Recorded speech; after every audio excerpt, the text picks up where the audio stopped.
Welcome to the Eye Opener. I'm your host, Michael Lewis. The Biden administration issued another round of sanction relief for Iran. The desperate move to keep the Islamic Republic at the table is putting America on the losing side. Following Politico's viral report, insiders did its own investigation on Kamala Harris's office scandal. The White House got a new helper to boost vaccinations. Will millennials and Zoomers listen to a pop star's pleas to get vaccinated? VoterGA dropped bombshell evidence regarding massive errors in Fulton County's election audit. You need to see their findings. Okay, my friends, let's take a closer look together. To lay groundwork for a new nuclear deal with Iran, the Biden administration is rewarding it with an economic bailout. The State Department informed Congress on Tuesday that it would end sanctions on Iran's oil trade so that it can access frozen funds from South Korea and Japan. The time of the waiver is also noteworthy. The DOJ just broke the news that a network of Iranian intelligence agents was plotting to kidnap an American journalist.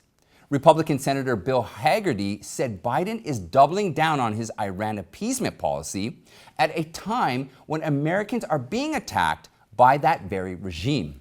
Hagerty worked with the Japanese Prime Minister and his cabinet to put in place some crippling and biting sanctions during the Trump administration. The senator said the sanctions had real and tangible results, but now that work is being blown apart with the stroke of a pen in exchange for nothing. Well, it's not absolutely nothing. The Biden administration has been negotiating with Iran to revive the 2015 nuclear deal that Trump pulled out of in 2018. In order to keep Iran at the bargaining table, Biden is taking desperate steps to lift a series of sanctions imposed during the Trump era. This is already a losing position for the White House. Iran is the world's biggest state sponsor of terrorism. Terror groups such as Hamas and the Palestinian Islamic Jihad are all its beneficiaries. Providing sanction relief is equivalent to empowering terrorism. So think about that. And what about the nuclear deal? When it was first introduced, Republican comments were, each new day Congress reviews this deal, we discover more information and more reasons why this deal is simply unacceptable. Let's quickly recall a few points where things obviously went wrong. The nuclear deal was originally negotiated to keep Iran from getting nuclear weapons. However, in its final form, the 2015 deal only postponed Iran's nuclear future. The agreement lifted key nuclear restrictions after 8 years, and in 15 years, Iran could be back on track to making the ultimate bomb. As a result, Iran expected hundreds of billions of dollars with massive sanction reliefs that came with the deal. And the relief wasn't even tied to the regime complying with the agreement.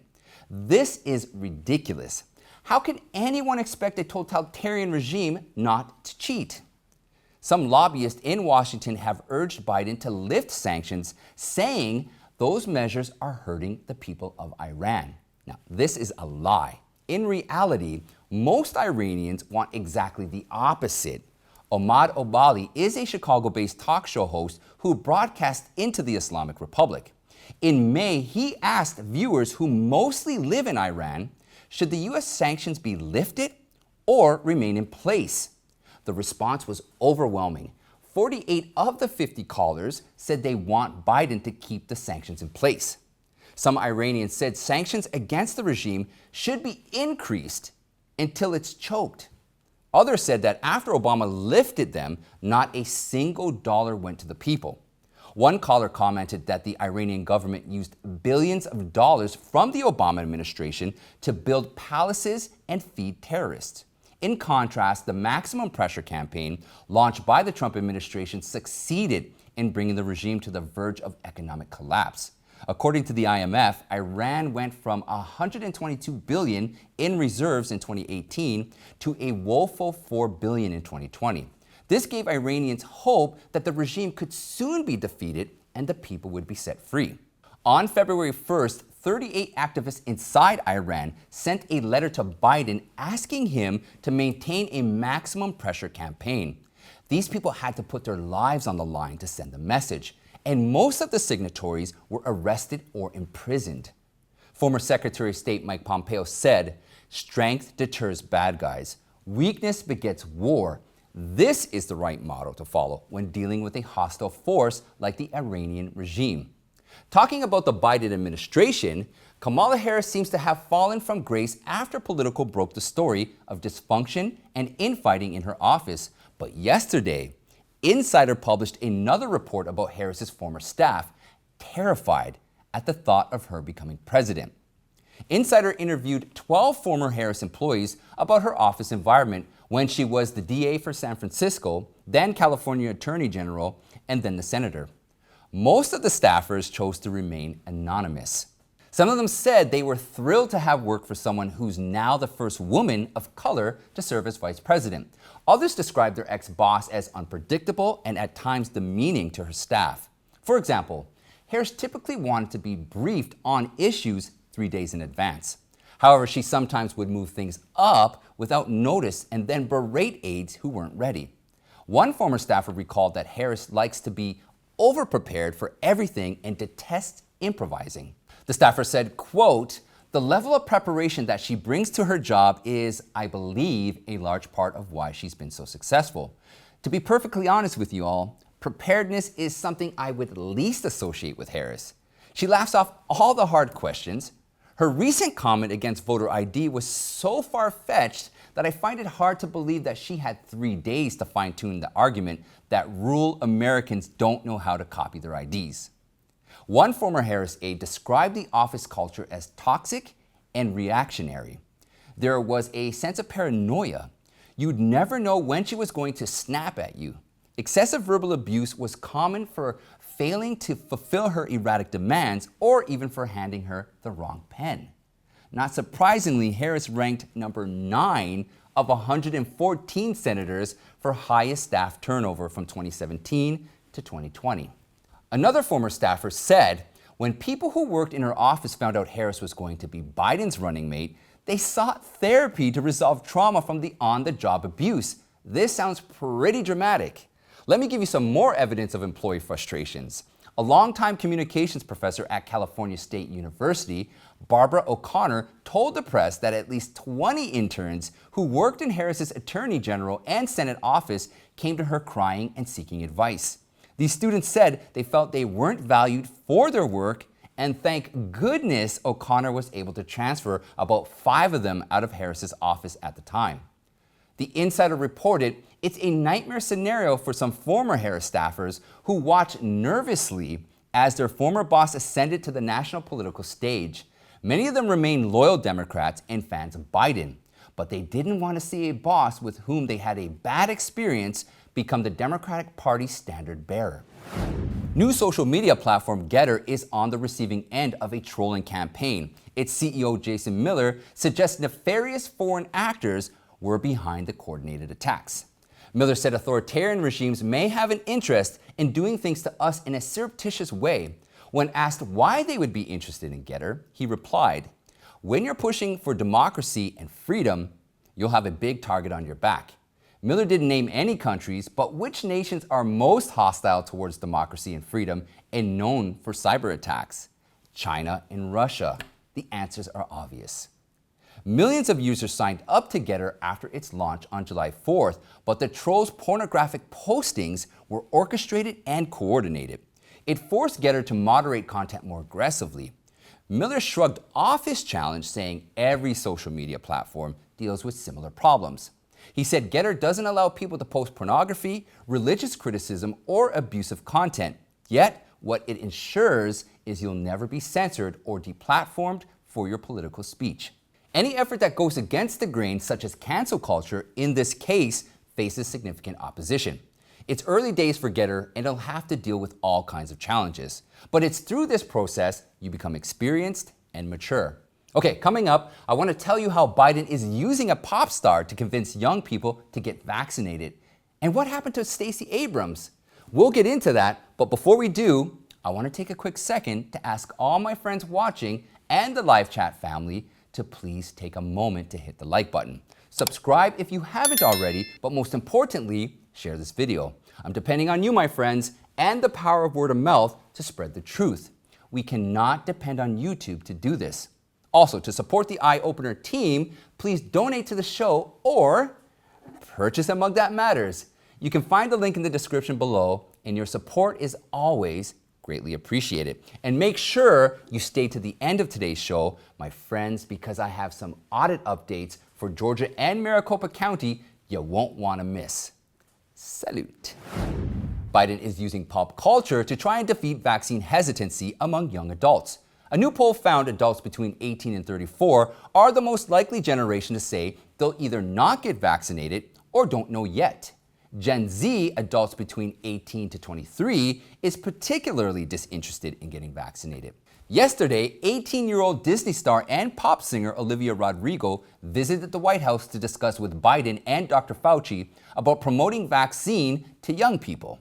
The young star said, "I'm in awe of the work President Biden and Dr. Fauci have done, and I was happy to help lend my support in this important initiative." At her age, Rodrigo, if she hadn't been asked by the president, probably cares little about the intense vaccination push by the White House and the reasons behind it. It's not even clear to us either. At a time when there's no proof that young people need to be vaccinated and the risk outweigh the benefits, why is vaccination necessary? Will millennials and Zoomers buy into this vaccination plea? Why don't you just ask your children? I doubt it.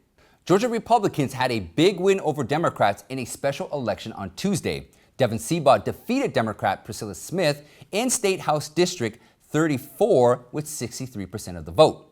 Former Senator Kelly Loeffler recently launched a nonprofit organization, Greater Georgia, aimed at registering and reaching voters. The group played a major role in turning out Republican voters.